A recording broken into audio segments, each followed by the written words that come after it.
बालों को चमकदार बनाने के लिए, खूबसूरत बनाने के लिए हम क्या कुछ नहीं करते। हेयर सीरम इस्तेमाल करते हैं, कितने ऐसे प्रोडक्ट हैं जो आए दिन मार्केट में आते रहते हैं। नई नई तरह के शैम्पू आते हैं, कंडीशनर्स आते हैं, हेयर जेल आते हैं और ना जाने क्या क्या केमिकल्स प्रोडक्ट आते हैं। और हम एड्स देखकर उनकी तरफ जाते भी हैं, उनको खरीदते भी हैं, लेकिन रिजल्ट होता है बेजान बाल। वैसे दोस्तों, डर्मेटोलॉजिस्ट कहते हैं कि अगर आपको अपने बाल खूबसूरत बनाने हैं और जानदार बनाने हैं तो आपको प्रोडक्ट बदलने की बजाय, यानी जो हम बाजार से केमिकल प्रोडक्ट लेते हैं उनको बदलने की बजाय हमें अपनी डाइट में बदलाव करना चाहिए। तो चलिए दोस्तों, आज फिर बात करते हैं अपने बालों के बारे में। नमस्कार दोस्तों, मैं हूं आपके साथ कंचन भारद्वाज और आप देख रहे हैं जीवन कोश, जहां होती है आपकी और हमारी सेहत की बात। दोस्तों, बाल हमारी खूबसूरती का एक पहचान होती है। अच्छे बाल, लंबे बाल, घने बाल किसे अच्छे नहीं लगते, और जब हमें उन बालों की तारीफ सुनने को मिलती है तो हम गदगद हो जाते हैं, हमें बहुत अच्छा लगता है। लेकिन हम इन बालों के लिए क्या करते हैं?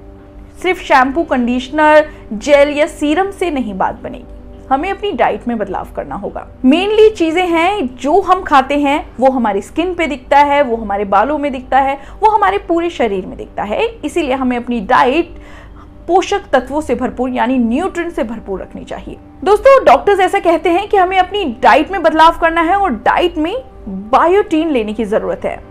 बायोटीन प्रोटीन ही होता है जो हमारे बालों की सेहत के लिए बहुत अच्छा होता है। अगर हमारे डाइट में बायोटीन की कमी होती है तो उससे बाल बेजान, रूखे और हेयर फॉल होने लगता है। तो इसीलिए हमारी डाइट में बायोटीन होना बहुत जरूरी है। अब आप सोच रहे होंगे कि हमें बायोटीन कैसे मिले। सबसे पहले आप सूखे हुए मशरूम में बायोटीन ले सकते हैं, यानी सूखे हुए मशरूम में काफी मात्रा में बायोटीन होता है। 157 माइक्रोग्राम बायोटीन आपको सूखे हुए मशरूम में मिलेगा, और रेगुलर मशरूम जैसे हम मार्केट से खरीदते हैं उसमें 94 माइक्रोग्राम मशरूम होता है। और हमारे बालों को रोजाना करीबन 30 से 35 माइक्रोग्राम बायोटीन चाहिए। तो सूखे हुए मेवे हमारे लिए काफी ज्यादा फायदेमंद होंगे अगर हम इसे अपनी डाइट में शामिल करें। अब आप बोलेंगे कि सूखे मशरूम हम कैसे खाएं? दोस्तों, इसको आप हल्के से फ्राई करके खा सकते हैं। कई लोग कई जगहों पर मशरूम सूखे हुए ऐसे ही खा लेते हैं, या आप सैलेड में शामिल कर सकते हैं, लेकिन इसको अच्छी तरह से आपको ध्यान देकर धोना पड़ेगा, उसके बाद ही खाइए। अब दूसरे नंबर पे आती है बीन्स। राजमा, छोले, चने, ये सब बीन्स की कैटेगरी में आता है। बीन्स में आयरन अच्छी खासी मात्रा में होता है और हमारी बालों की ग्रोथ के लिए आयरन भी बहुत जरूरी है। लेकिन दोस्तों, हम में से बहुत कम लोग जानते हैं आयरन आपके शरीर में तभी फायदा करता है जब वो अच्छे से एब्जॉर्ब हो। अब वो एब्जॉर्ब कैसे हो? इसके लिए हमें विटामिन सी भी इसके साथ लेना बहुत जरूरी है। आप ऐसा कर सकते हैं, बीन्स की अगर आप चाट बना रहे हैं या आप बॉईल करके बीन्स खा रहे हैं तो उस पर आप नींबू छिड़क दीजिए। अगर आपको नींबू ज़्यादा पसंद नहीं है तो आप मौसमी का जूस उसके साथ ले सकते हैं, या फिर संतरे का जूस आप उसके साथ ले सकते हैं। अगर आप ऐसा करेंगे तो बीन्स भी आपको फायदा तभी करेगी जब आप उसको ऐसी खट्टी चीज़ों के साथ ले रहे हैं, यानी विटामिन सी के साथ ले रहे हैं।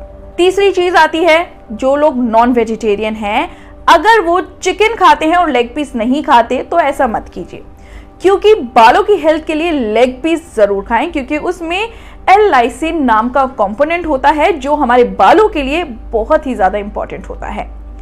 नॉन वेजिटेरियन लोगों के आप देखेंगे ज्यादातर हेयर फॉल की समस्याएं उनको कम होती है।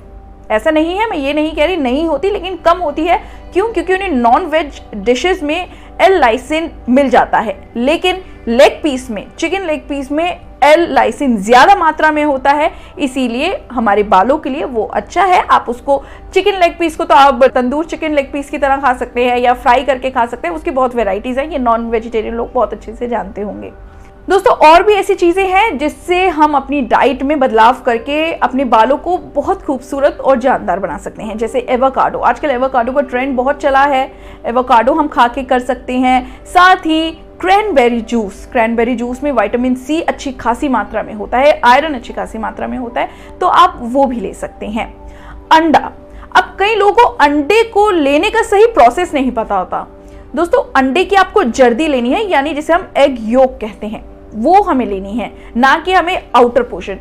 अंडे की जर्दी में बहुत अच्छी खासी मात्रा में फैट, गुड फैट और प्रोटीन होता है, जो कि हमारे बालों के लिए बहुत ही ज्यादा अच्छा होता है। तो आपको अगर अंडा खाना है तो पूरा अंडा खाइए, जो कि आपको ज्यादा अच्छे पोषक तत्व, आपकी न्यूट्रिएंट आपकी बॉडी पर पहुंचा सकेंगे। तो इसीलिए अगर आपको बालों की हेल्थ बनाए रखनी है तो आपको अंडा तो पूरा खाना है। कोशिश करिए येलो पार्ट ना फेंकें और उसको खाएं, अपनी डाइट में शामिल करें। साथ ही बनाना में भी अच्छी खासी मात्रा में पोटेशियम और आयरन होता है, आपको बनाना भी अपनी डाइट में शामिल करना पड़ेगा। और सारे ही फ्रूट्स खा लीजिए, अच्छी खासी मात्रा में उनमें कैल्शियम भी होता है।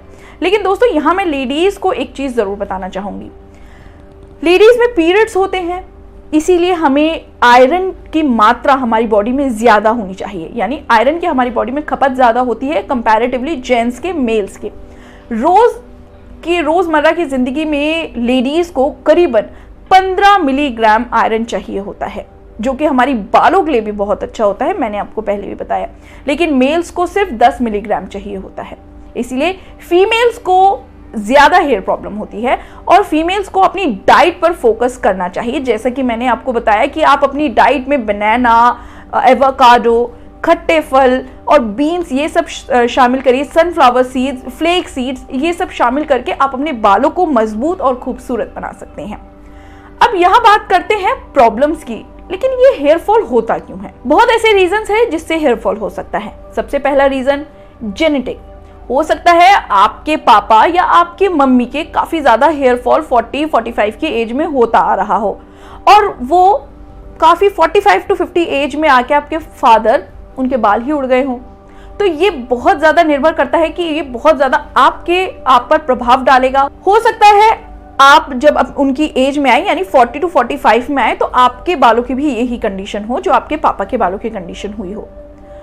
दूसरा फैक्टर है कि हो सकता है कि आप ऐसी कोई दवाइयां ले रहे हो जिनका साइड इफेक्ट हेयर फॉल हो, तो आप अपने डॉक्टर से जरूर मिलिए। अगर आपका एक्सेस हेयर फॉल हो रहा है तो हो सकता है डॉक्टर आपकी दवाइयों का ब्रांड चेंज कर दे या उसके सब्स्टिट्यूट कोई और दवाइयां दे दे। तीसरा मेजर कारण है दोस्तों कि हम अपनी बालों का ढंग से ख्याल नहीं रखते और हफ्ते में ऑल्टरनेट डेज शैम्पू करते हैं। ऐसा नहीं है, यानी एक दिन छोड़ के एक दिन हम शैम्पू करते हैं। हमें इतना शैम्पू नहीं करना चाहिए। डॉक्टर्स ऐसा कहते हैं कि शैम्पू में केमिकल्स होते हैं जो कि हमारे बाल के नेचुरल ऑयल को एक्सट्रैक्ट कर लेते हैं, यानी उनको खत्म कर देते हैं। और शैम्पू ज़्यादा इस्तेमाल करने से फिर हमारी हेयर लाइन कमज़ोर होती है, बालों की जड़ें कमज़ोर हो जाती है, क्योंकि उनमें केमिकल्स होता है। तो इसलिए कोशिश कीजिए आप हफ्ते में सिर्फ 2 बार शैम्पू कीजिए, और ज़्यादा अच्छा होगा कि आप आयुर्वेद शैम्पू इस्तेमाल करें, क्योंकि उनके कोई साइड इफेक्ट नहीं होते। ज़्यादा केमिकल वाले शैम्पू से आपका हेयर फॉल होना लाजमी है। और साथ में ये भी ध्यान रखिए दोस्तों कि आपको अपने बालों को पोषण देना बहुत ज़रूरी है, और पोषण मिलेगा उनको तेल से, मसाज से। अगर आप रेगुलर अपने बालों की मसाज करेंगे, हफ्ते में 3 बार बहुत होता है, 3 या 4 बार बहुत होता है। अगर आप अच्छे से मसाज करेंगे तो आपके सर के वहाँ बालों के वहाँ का ब्लड सर्कुलेशन अच्छा होगा। ब्लड सर्कुलेशन अच्छा होगा तो हेयर ग्रोथ अच्छी होगी, हेयर ग्रोथ अच्छी होगी तो हेयर फॉल होगा ही नहीं। तो आपको ध्यान रखना है शैम्पू का और मसाज का। दोस्तों, उम्र बढ़ने के साथ साथ हमारे शरीर में काफ़ी बदलाव आते हैं। उसमें से एक बदलाव है कि हमें हेयर फॉल होने लगता है। तो दोस्तों, अगर हम अपनी डाइट अच्छी रखें, डाइट में कुछ चेंजेस लाएं, तो हम हेयर फॉल की समस्या पे काफ़ी हद तक आराम पा सकते हैं। अगर आप अपनी डाइट में अच्छी हेल्दी डाइट और बैलेंस वे में डाइट ले रहे हैं तो आपका हेयर फॉल काफ़ी हद तक कंट्रोल में आ सकता है। लेकिन ये एक नेचुरल प्रोसेस है, तो इससे आपको घबराने की ज़रूरत नहीं है। लेकिन अगर बहुत ज़्यादा मात्रा में हो रहा है तो आपको डॉक्टर से मिलने की ज़रूरत है। दोस्तों, एक और चीज़ है जिसमें हेयर फॉल ज़्यादा होता है, और ये है थायराइड की कंडीशन। थायराइड जिन लोगों को होता है उनमें हेयर फॉल की समस्या रहती ही है। थायराइड में ऐसा होता है, एक टाइम पे आने के बाद नहीं होता, फिर बहुत ज़्यादा होने लगता है, फिर कम हो जाता है। इसीलिए हमें ज़रूरी है कि डॉक्टर को अपनी हर कंडीशन बताना कि हमारे साथ ये साइड इफेक्ट हो रहे हैं, तो डॉक्टर आपको उसी हिसाब से टैकल करेंगे, उसी हिसाब से दवाई देंगे। तो आप अपने डॉक्टर से ज़रूर सलाह लें। और last but not the least, आपको अपने न्यूट्रिएंट का बहुत ध्यान रखना है। कहीं ना कहीं कोई ना कोई ऐसी डेफिशिएंसी होती है जिससे हेयर फॉल होता है। अगर आपके साथ ये सारी कंडीशन नहीं है तो आप मान लीजिए कि आपके शरीर में कोई ना कोई न्यूट्रिएंट की कमी है। अगर आप अच्छी खासी मात्रा में डाइट और बैलेंस डाइट लेते हैं तो वो भी न्यूट्रिएंट की कमी पूरी हो जाएगी और आपको हेयर फॉल की समस्या ज़्यादा नहीं सताएगी।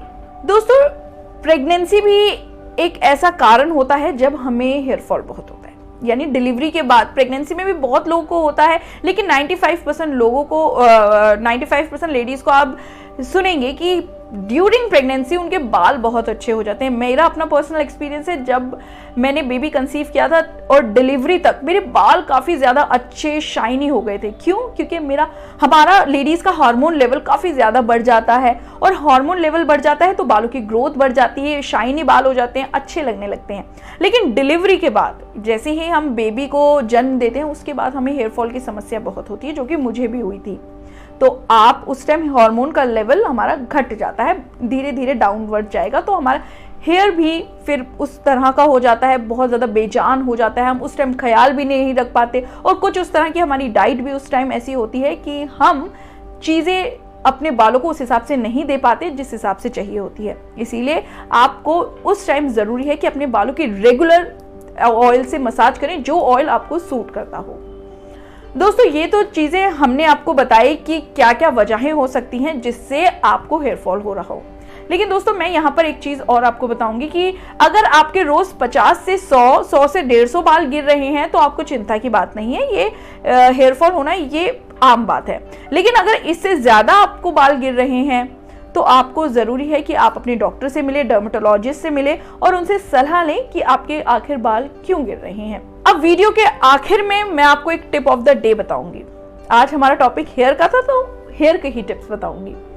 आपको रेगुलर हेयर कट लेना चाहिए, जिससे हेयर फॉल तो कम होता ही है, साथ ही स्प्लिट एंड्स जैसी समस्याएं कम होती है, फ्रीजी हेयर जैसी समस्याएं कम होती है। आपको रेगुलर अपने बालों के एंड ट्रिम कराने चाहिए। साथ ही आपको अपने बालों में कुछ ना कुछ अप्लाई नेचुरल तरीके से करना चाहिए, जैसे आप अंडा अप्लाई कर सकते हैं, दही अप्लाई कर सकते हैं, म्यूनिस मास्क अप्लाई कर सकते हैं, मेथी दाना का मास्क अप्लाई कर सकते हैं। बहुत ऐसी चीज़ें हैं जो आप अपने बालों को अच्छा रखने के लिए, हेल्दी रखने के लिए अप्लाई कर सकते हैं, जिससे बालों की नेचुरल तरीके से कंडीशनिंग होती है और हमें केमिकल प्रोडक्ट की तरफ जाने की ज़रूरत नहीं पड़ती। साथ ही आपको अपने बालों में रेगुलर मसाज करनी है, शैम्पू आपको बार बार नहीं करना है। इससे आप देखिएगा आपके बालों की हेल्थ पे कितना फर्क पड़ेगा। दोस्तों, आज की वीडियो में फिलहाल इतना ही, लेकिन ऐसे ही कई अन्य जानकारी वाले वीडियोस हम आपके लिए लाते रहेंगे। सबसे पहले आप हमारे चैनल को सब्सक्राइब करें और इस वीडियो को ज़्यादा से ज़्यादा लाइक और शेयर करें।